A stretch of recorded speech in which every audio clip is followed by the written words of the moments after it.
This is how it happens. One minute you're just another awkward second grader, and then your mom takes you and your brother to her friend's house out in the country. You get out of the car, and there's this big yellow dog wagging his tail at you, and your mom and your brother go to ring the doorbell. And you get down on your knees in front of this friendly dog, and you're petting him. And then suddenly the dog snaps his jaws, and your life as you know it ends. It happens so fast. You're not even sure what happens. It feels like a sharp pinch, and then it's spreading fast through your whole face. There's blood. There's lots of blood.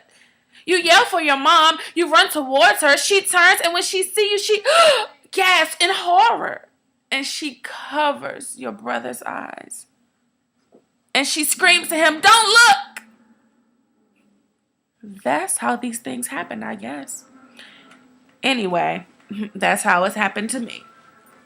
The dog never barked, never growled. He followed after me, still friendly and playful, blood pouring from the holes in my face, and he's looking at me, wagging his tail. My mother grabbed my jacket from the car and told me to hold it tight against my face. I was crying. I was so panicked. I felt like I was choking. At the hospital, nurses were coming in, mopping up blood and asking questions and trying to establish how much of my face was still there. Whether the nerve endings were alive. My face felt puffy and I was lightheaded. The nurses were friendly. They wanted me to trust them, and I did. I believed them when they said the doctors would be able to fix me. My father didn't. He couldn't. Look directly at me. He kept staring at a space on the wall above me. He kept saying, "You're being very brave." I didn't feel brave. I was still crying, but quietly. I was pressing cotton against my face, just wanting it to be over. I just wanted to go home. And then I was lying on the table, squinting in a bright light above me. I can't feel the stitches, but if I look out of the corner of my right eye, I can see it. The silver needle moving up and down. So I don't look. They keep talking to me. Half the time, I don't know what they're saying. The other half of the time, they're telling me how brave I am. But that's only because they don't know how afraid I feel. You're not allowed to cry or you might mess up your stitches. You can't move at all. They keep saying, "It'll all be over soon." They lied. I was conscious the entire time. I was awake while they sewed my face back together. What I remember most is that bright light and that strangely disembodied voices of my parents and the doctors trying to keep the patient calm. When they finally let me see myself, when they gave me the mirror, I had prepared myself for a Halloween mask, for a horror movie, for a nightmare. But the blood had been all cleaned away. It was just a neat row of stitches. I was actually relieved. But then, when I went back to school, and that's when the real trauma began. I don't want to get all Hallmark on you, but you're my best friend. We've been through so much together. You know me better than I've ever let anyone know me. You're the first person I've ever met who understands me, who thinks the way I do, who gets me. And I'm crazy? Am I wrong because you're important to me? If you just aren't attracted to me, I can understand that. I know you can't choose who you want. You can't control those feelings. The heart wants what the heart wants. If we could choose, then I could stop wanting you. I know it doesn't work like that. So if you just don't like me that way, but you do, don't you? You must. I mean, at least a little. You can't find me too repulsive. You're the one who kissed me. Did I do something wrong? I mean, was I not Good? Was that too easy? Was I supposed to play hard to get? I don't know how to be coy and play games. No one ever explained the rules to me. All I know is how to be honest. And you said that was something you loved about me, right? Is it? Are you ashamed? Is that why you're pretending like it didn't happen? That's it, isn't it? You're ashamed, right? I mean, who wouldn't be ashamed to be with me? I'm Dogface. You can't fuck Dogface behind closed doors. You can fuck Dogface behind closed doors, but you can't introduce her to your friends. You can't bring her home to meet your mom.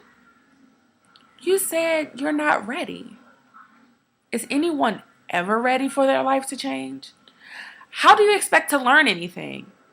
We all make kinds of stupid mistakes and feel like idiots, and welcome to the human condition. Trial and error.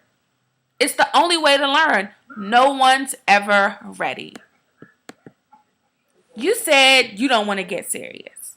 But how am I supposed to act casual about something this intense, this rare? You're the first person to see me. How can I not make that a big deal? Look at me. How many chances I'm going to have in life? I think I could love you. I think you could have loved me. And if I'm crazy, then I'm crazy. If I'm wrong, then okay, I'm wrong. But if I'm right, you're just too chicken shit to deal with the possibility of something real and rare and dangerous and life altering. Then I'm not even sure I want to love someone so stupid.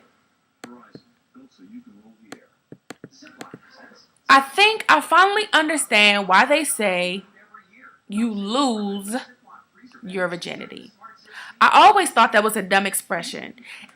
It makes it sound like your virginity was this special, sacred thing that you were supposed to guard with your life.